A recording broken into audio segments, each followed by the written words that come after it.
اعوذ باللہ من الشیطان الرجیم بسم اللہ الرحمن الرحیم وَإِن كُنتم فِي رَيْبٍ مِّمَّا نَزَّلْنَا عَلَىٰ عَبْدِنَا فَأْتُوا بِسُورَةٍ مِّن مِّثْلِهِ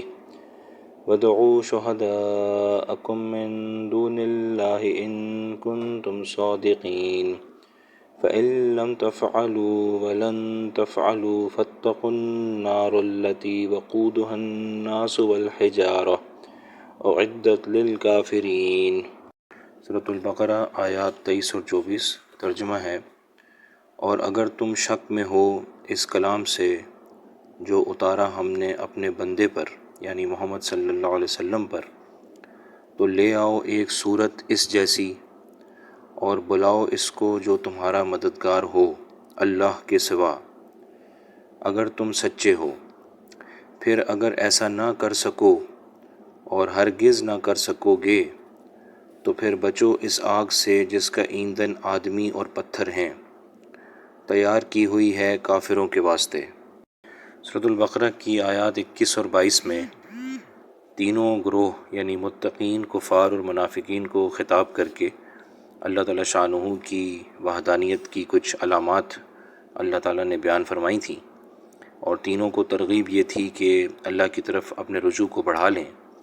اور تینوں گروہوں کے لیے اس رجوع کو بڑھانے کا مطلب جو ہے وہ الگ الگ تھا۔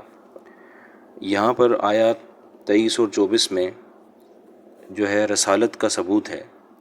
کہ حضور اکرم صلی اللہ علیہ وسلم پر جو قرآن نازل ہوا ہے تو اس کے بارے میں اللہ تعالیٰ شانہ نے فرمایا ہے۔ تو آیات 21 اور 22 میں علامات پیش کر کے اس بات کا ثبوت دیا گیا تھا کہ یہ جو کام ہے، مثلاً آسمان کا پیدا کرنا، زمین کا بچھانا، پھر بارش کا برسنا، پھلوں کا نکلنا، یہ یقینی بات ہے کہ اللہ کے سوا کوئی کر نہیں سکتا، لہٰذا اللہ ہی کی عبادت کرنی چاہیے۔ یہاں پر آیات 23 اور 24 میں قرآن مجید کے حوالے سے ایک تو حضور اکرم صلی اللہ علیہ وسلم کی رسالت کے دلائل دیے گئے ہیں کیونکہ قرآن آپ صلی اللہ علیہ وسلم پر نازل ہوا ہے، اور دوسرا جو ہے قرآن مجید کا اپنا اعجاز جو ہے اس کو بیان کرنا مقصد ہے کہ قرآن مجید ایسی چیز ہے کہ اس کی مثل لانا جو ہے وہ انسانیت کے لیے ناممکن ہے، تو لہٰذا یہ بات پکی ثابت ہو گئی کہ یہ جو کلام ہے یہ اللہ تعالیٰ شانہ کا کلام ہے، اور یہاں پر بھی یہی استدلال ہے کہ اللہ ہی کی عبادت کرنی چاہیے۔ اور قرآن مجید کے ذریعے سے استدلال اس طرح ہوا کہ اللہ تعالیٰ شانہ نے پوری انسانیت کو یا جو بھی قرآن مجید کا انکار کرنے والے ہیں ان کو پہلے تو یہ چیلنج کر دیا ہے کہ آپ اس قرآن مجید جیسی کوئی مثال لے آؤ، چاہے وہ ایک آیت کی مثال ہو یا آیت کے کسی حصے کی مثال ہو، اور اگر آپ یہ سمجھتے ہو کہ آپ کے لیے یہ کام کرنا مشکل ہے تو آپ جس کو بھی اپنے ساتھ بلانا چاہتے ہو بلا لو، اگر پوری انسانیت کو بھی بلانا چاہتے ہو بلا لو، اور اس قرآن مجید کی کوئی مثال، چھوٹی سی آیت کی بھی مثال جو ہے وہ لے کر آؤ، یعنی ایسی کوئی کلام بنا کر لاؤ جو جس میں جو طاقت اس کلام کے اندر ہے ہر اعتبار سے، تو اس طاقت کا مقابلہ کرنے والا ہو تمہارا کلام۔ اور وجہ یہ ہے کہ اگر تم یہ کام نہ کر سکو گے تو پھر یہ دلیل اسی چیز کی ہوگی کہ یہ کلام جو ہے یہ اللہ ہی کا کلام ہے اور اللہ ہی کی عبادت کرنی چاہیے۔ تو پھر اللہ تعالیٰ شانہ نے غیرت بھی دلا دی کہ اگر تم یہ نہ کر سکو، اور پھر یہ فیصلہ بھی فرما دیا کہ ہرگز تم یہ کام کر ہی نہیں سکو گے، تو پھر جو ہے تمہیں اللہ تعالیٰ کی ذات سے ڈرنا چاہیے اور اللہ کی طرف رجوع کرنا چاہیے۔ چنانچہ اللہ فرماتے ہیں وَإِن كُنتُمْ فِي رَيْب، کہ اگر تم شک میں ہو۔ ریب جو ہے وہ ایسے تردد یا شک کو کہا جاتا ہے جس کی کوئی بنیاد نہ ہو، اور تھوڑا سا غور و فکر کرنے سے، سوچ بچار کرنے سے وہ جو تردد ہے یا وہم ہوا ہے وہ جو ہے ختم ہو جائے۔ اس لیے قرآن کریم میں یہ فرمایا گیا ہے وَلَا يَرْتَابَ الَّذِينَ أُوتُوا الْكِتَابَ وَالْمُؤْمِنُونَ، کہ جو اہل علم لوگ ہیں اگرچہ وہ مسلمان نہیں بھی ہیں، ان کو قرآن مجید کے بارے میں کسی قسم کا کوئی وہم یا شک یا تردد نہیں ہو سکتا۔ یعنی عیسائی اور یہودیوں کے جو پادری اور ان کے جو پیشوا ہیں وہ جو ہیں قرآن مجید کو بالکل حق اور سچ مانتے ہیں، اور ان کو معلوم ہے کہ اس میں کسی قسم کا کوئی شک یا وہم نہیں ہے۔ اور سورہ بقرہ کے شروع میں بھی یہ فرما دیا گیا لا ریب فیہ، کہ اس کتاب میں کسی قسم کی کوئی شک یا وہم کی کوئی گنجائش نہیں ہے۔ تو یعنی کہ مطلب یہ ہے کہ قرآن مجید اپنی ذات کے اعتبار سے اس میں کوئی شک یا تردد نہیں ہے، لیکن اگر تمہاری اپنی ناوافقیت ہے یا تمہاری اپنی علم کی کمی ہے جس کی وجہ سے تم قرآن مجید کی کسی آیت میں شک کرنے لگو یا تردد کرنے لگو، تو اس کا جواب اللہ کی طرف سے یہ ہے کہ فَأْتُوا بِسُورَةٍ مِّن مِّثْلِهِ۔ اب سورہ جو ہے وہ جو ہے ایک ٹکڑے کو بھی کہا جاتا ہے، یعنی ایک محدود ٹکڑا کسی چیز کا ہو، محدود حصہ ہو، اس کو بھی سورتن کے لفظ سے یعنی اس کو کہا جاتا ہے۔ اور سورت جو ہے وہ جو قرآن مجید کی سورت ہے، جو ایک محدود الفاظ ہیں، محدود آیات ہیں جو ایک سورت بناتی ہیں، اس کو بھی سورت کہا جاتا ہے۔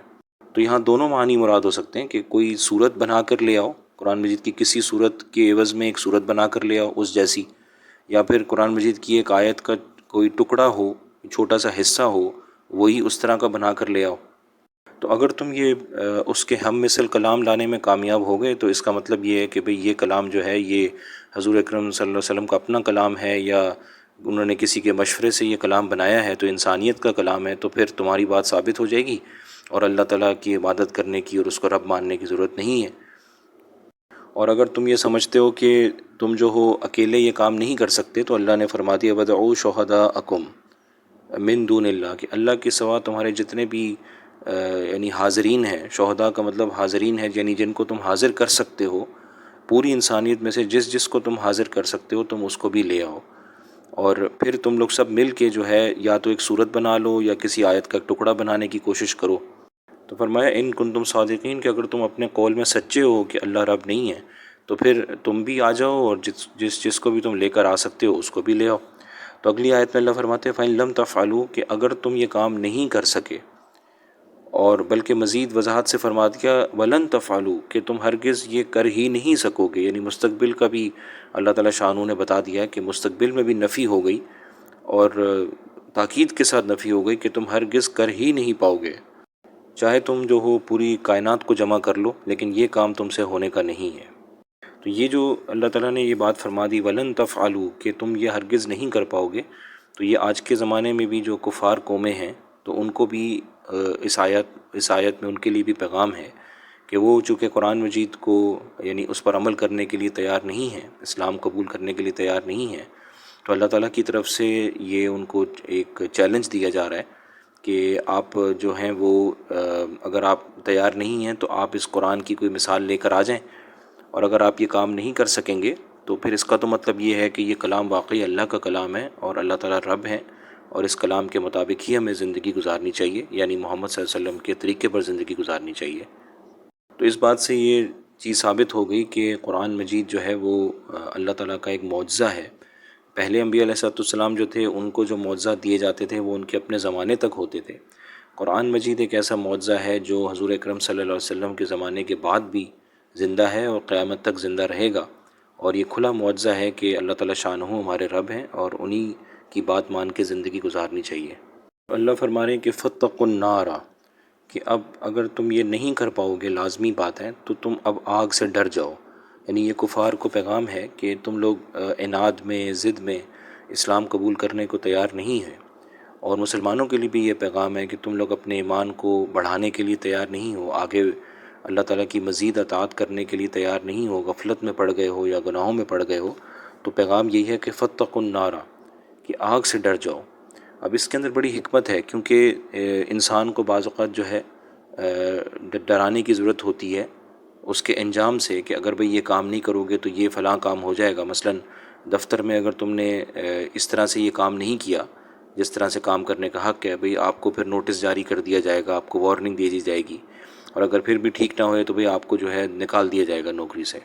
اس طرح کے بہت سارے معاملات پیش آتے رہتے ہیں۔ تو یہاں پر چونکہ انسانیت کا مقصد جو ہے وہ آخرت میں حساب دینا ہے، تو اللہ تعالیٰ نے فرمایا کہ بھئی ڈر جاؤ آگ سے، اور یہ بڑی پیار سے اللہ تعالیٰ نے ہمیں سمجھایا ہے، کفار کو، مسلمانوں کو۔ اس میں کوئی سختی نہیں ہے بلکہ یہ پیار سے سمجھایا ہے کہ ابھی بھی موقع ہے کہ بھئی آگ سے ڈر جاؤ اور اپنی زندگیاں سنوار لو۔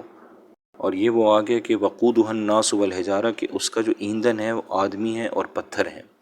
تو جہنم کے اندر جو ہے وہ آدمی جو ہیں وہ موجود ہوں گے اور جنات بھی موجود ہوں گے، اور یہ جو ہیں وہ وہاں پر جلیں گے، جہنم میں آگ ہوگی اور وہاں پر پتھر ہوں گے۔ تو اللہ تعالیٰ نے فرما دیا کہ یہ آدمی کی وجہ سے، انسانوں کی وجہ سے، اور جنات بھی اسی زمرے میں آ جاتے ہیں، اور پتھروں کی وجہ سے جو ہے وہ اس کا ایندھن ہوں گے، تو اس آگ سے ڈر جاؤ۔ یعنی اللہ تعالیٰ شانوں نے پوری انسانیت کو ڈرا دیا ہے کہ بھئی اللہ کی بات مان لو، اللہ کو رب مان لو۔ اعدت للکافرین، یعنی یہ وہ ایسی آگ ہے جس میں مسلمان کے جانے کا کوئی کام ہے نہیں، یہ بنی ہی کفار کے لیے ہے۔ تو کفار کو چاہیے کہ مسلمان ہو جائیں، اور مسلمانوں کو چاہیے کہ وہ مزید محنت کر کے وہ اپنا جو ہے ایمان کو مزید بڑھائیں۔